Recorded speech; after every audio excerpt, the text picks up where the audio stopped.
Oh, I forgot to turn off the AC. You keep going. You start the video. We'll be back next year. It's for recording.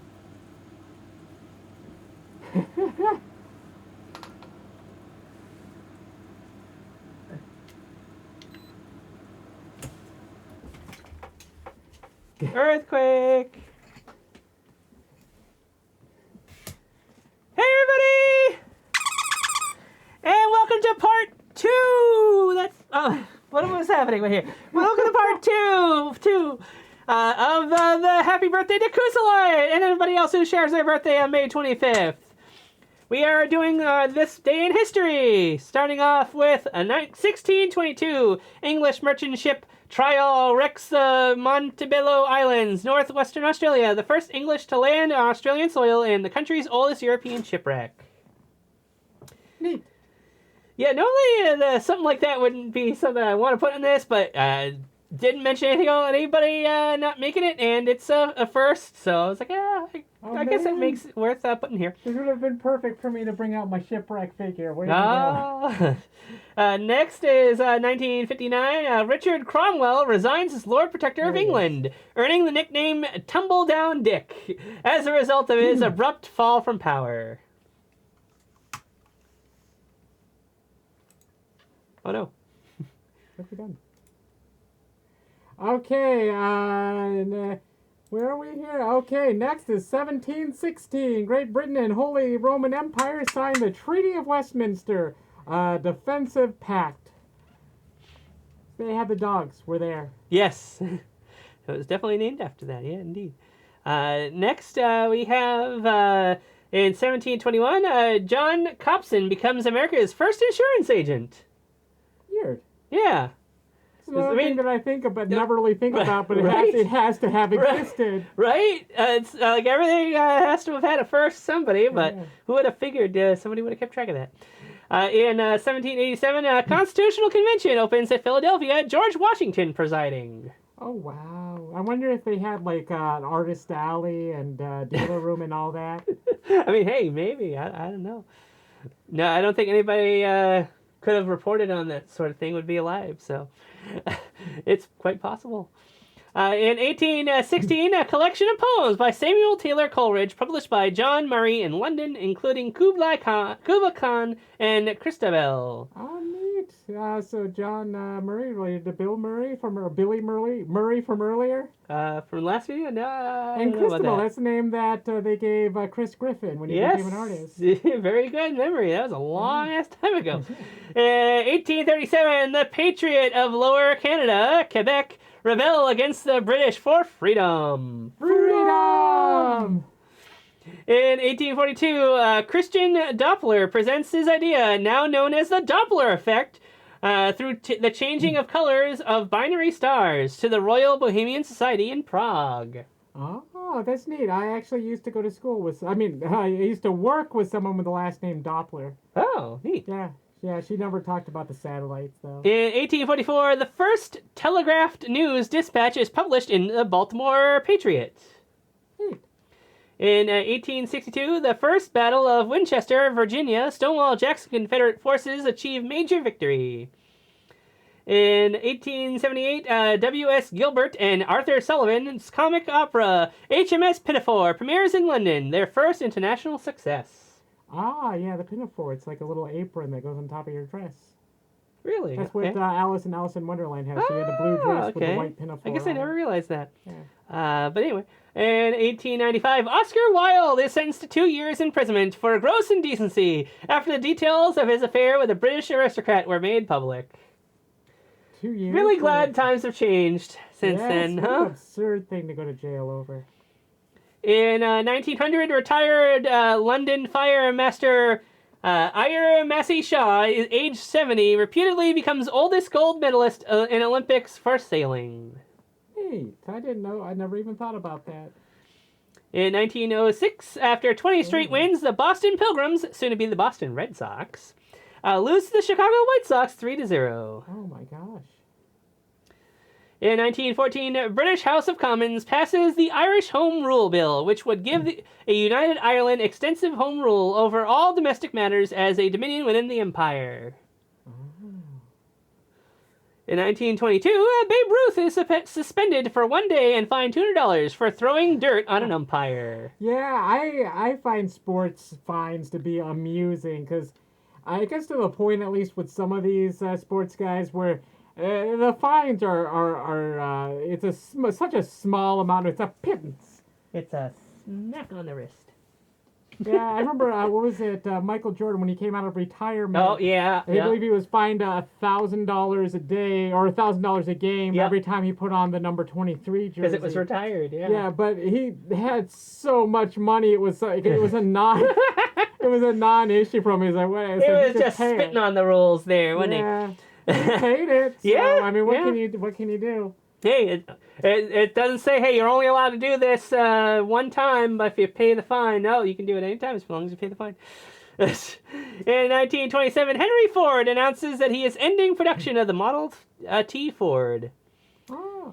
In 1932, Goofy, a.k.a. Dippy Dog's first appearance in Mickey's Review by Walt Disney. Gorsh. Oh, yuck. Oh. Okay, do the thing if he falls down a hole. Yeah! I like it. Oh, shoot, I was supposed to talk to that. Okay, never mind. In 1935, Babe Ruth hits his last 3 home runs in Pittsburgh. Boston Braves still lose the game 11-7 to the Pirates. Pittsburgh Pirates. Oh. In 1935, legendary American athlete Jesse Owens equals or breaks 4 world records in 45 minutes at the Big Ten meet at Ferry Field in Ann Arbor, Michigan. Remembered as the greatest 45 minutes ever in the sport. And I missed it. Yeah. I didn't see it by way of not having been born for another... several years. Gosh, yeah, 44 years. Yeah. Almost made it.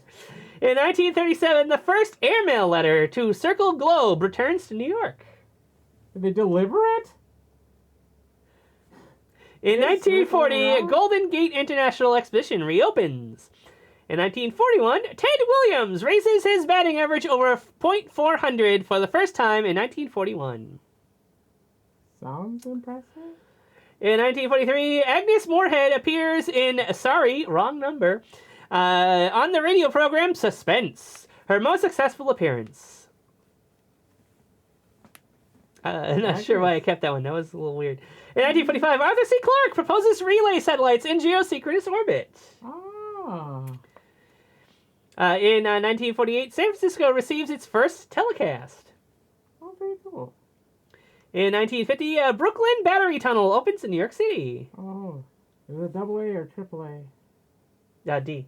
Oh, dang it. I 19... used to take the C when I was in New York City. I took it a few times. In 1951, New York Giants Willie Mays' first Major League game goes 0 for 5. Wow. Willie Mays here with your first Major League game. Yeah. I know, it is a Billy Mays. In 1953, the first atomic cannon electronically fired at Frenchman Flat in Nevada, and the first non-commercial education television station in Houston, Texas.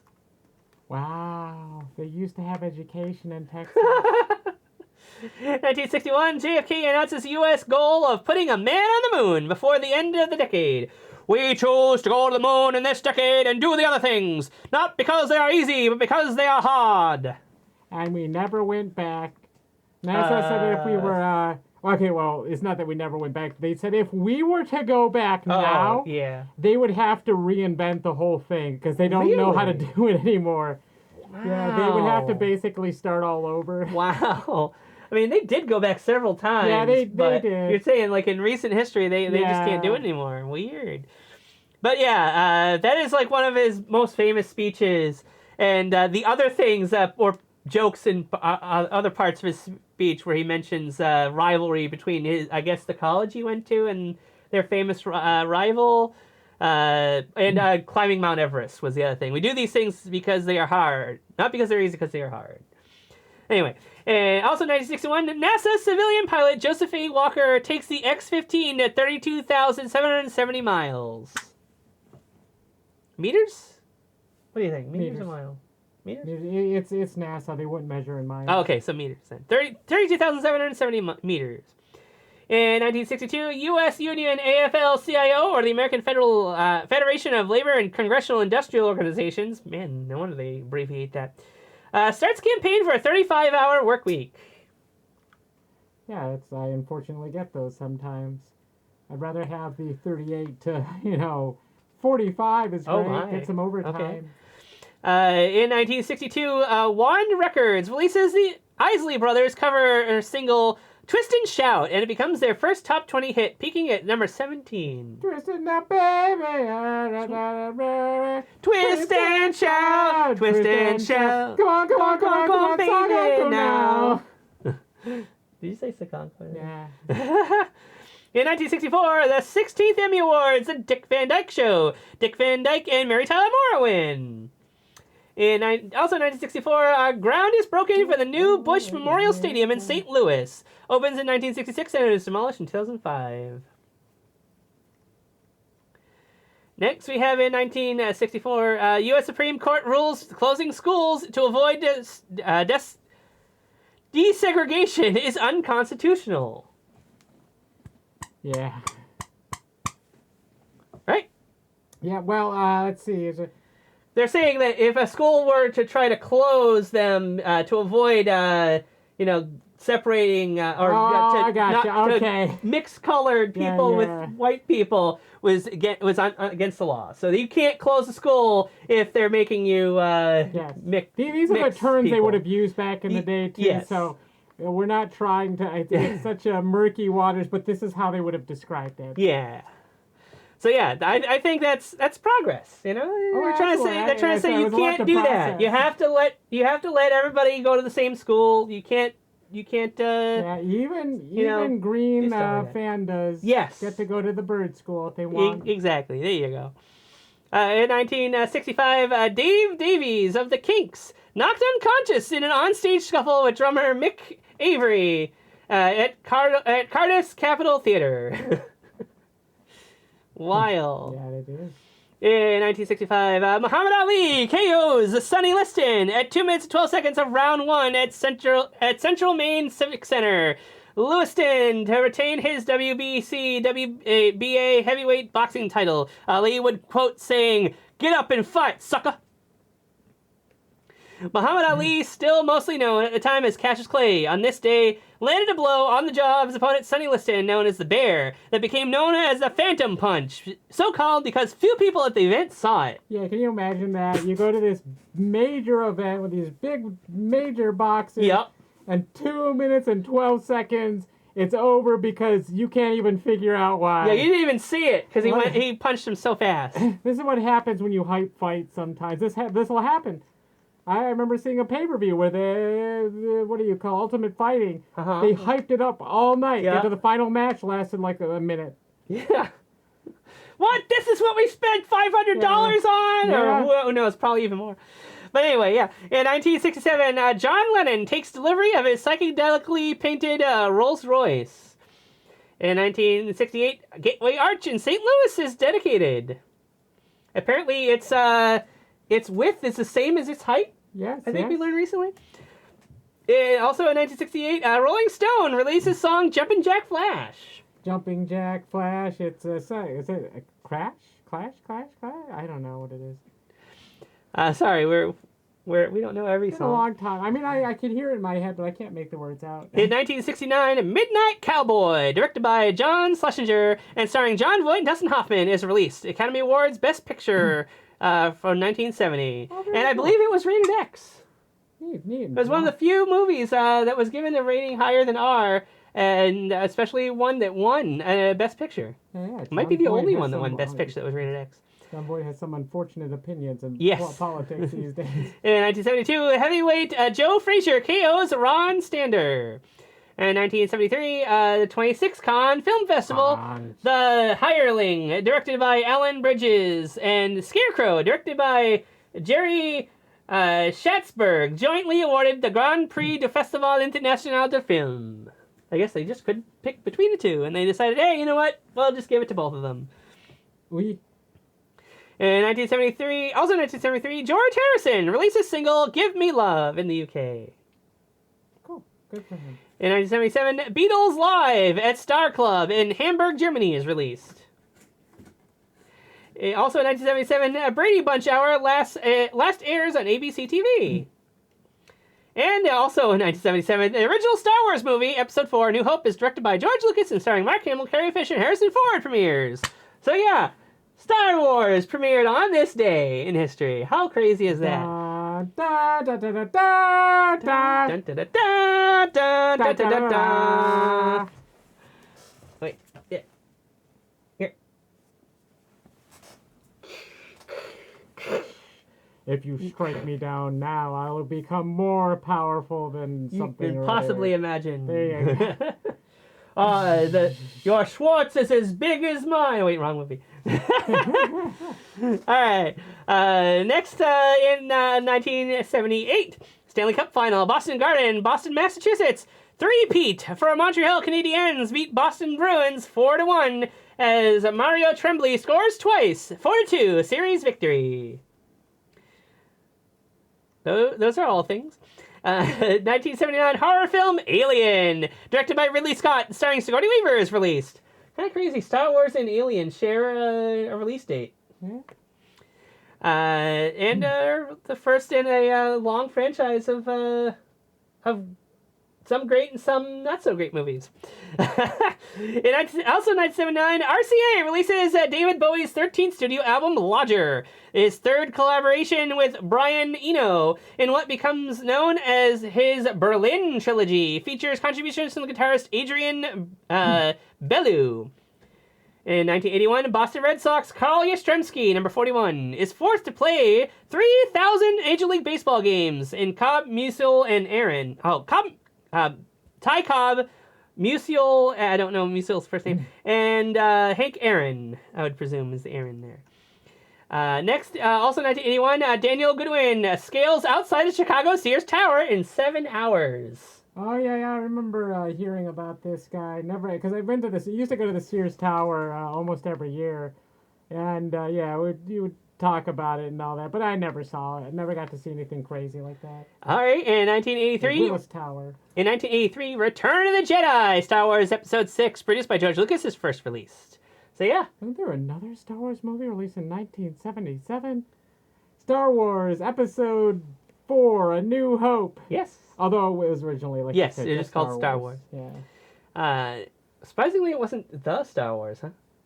Maybe when have they ever considered that? In 1984, Detroit Tigers lose to Seattle 7-3. Ends in record-tying 17 consecutive wins. Also 1984, Red Sox trade pitcher Dennis Eckersley to Cubs for Bill Buckner. In 1986, a 95-year-old woman scores a hole-in-one in Florida. Sure she is. Bit of a slow news day, I guess, huh? In 86, good year. Hands across America, 6.5 million people hold hands from California to New York.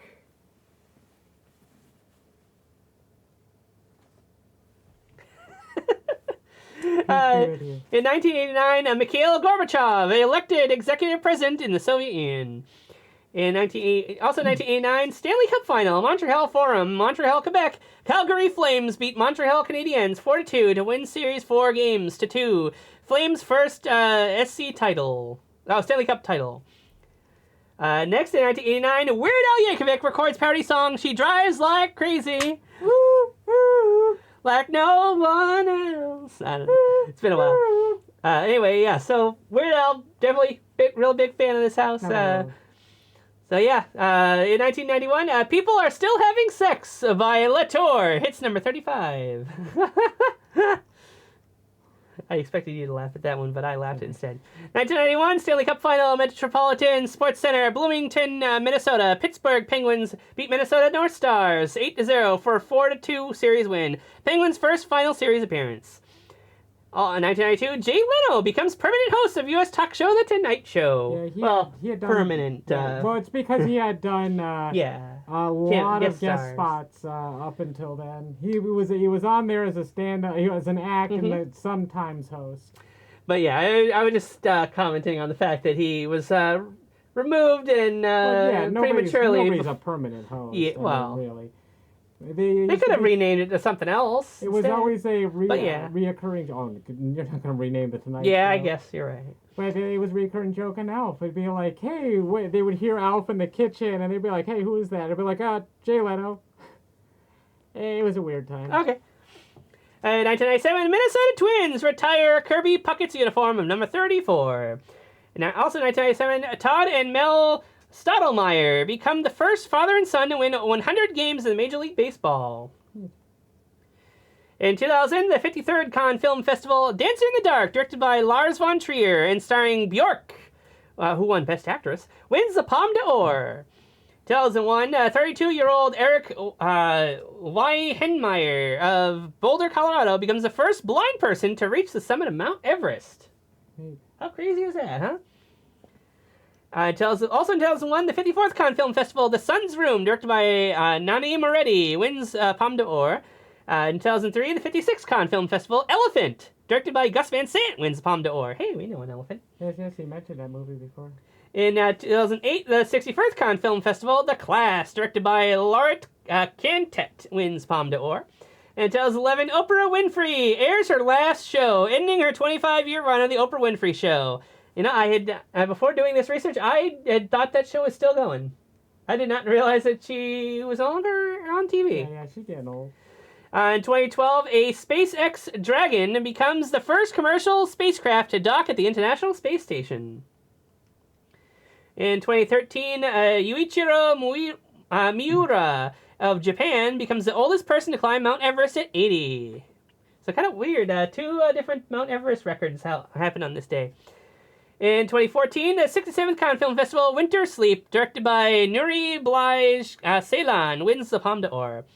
In 2017, Wonder Woman, directed by Patty Jenkins, starring Gal Gadot, and Chris Pine, premieres in Los Angeles, the first superhero film directed by a woman. Yeah, everybody gets the things of Waiting for Godot, and they think that's how you say it, but it's Gal Gadot. That's how she pronounces it. Also in 2017, Facebook's Mark Zuckerberg receives an honorary degree from Harvard University after dropping out in 2004. Yeah, how did that work out for you, Mark? Jeez, this guy should have gone to college. I mean, if he ever expects to become anything. Yeah. Shouldn't have gone to college. Should have graduated. Should have stayed at school. I wish I could be Mark Zuckerberg. I'm skipping this next one, but you can read it if you feel like. Nope. 2019, 72nd Cannes Film Festival, Bong Joon-ho, South Korean film Parasite, wins the Palme d'Or. And Madi Diop, first black woman in competition, wins the Grand Prix Award for Atlantics. Yeah, I actually watched Parasite because I still need to see it.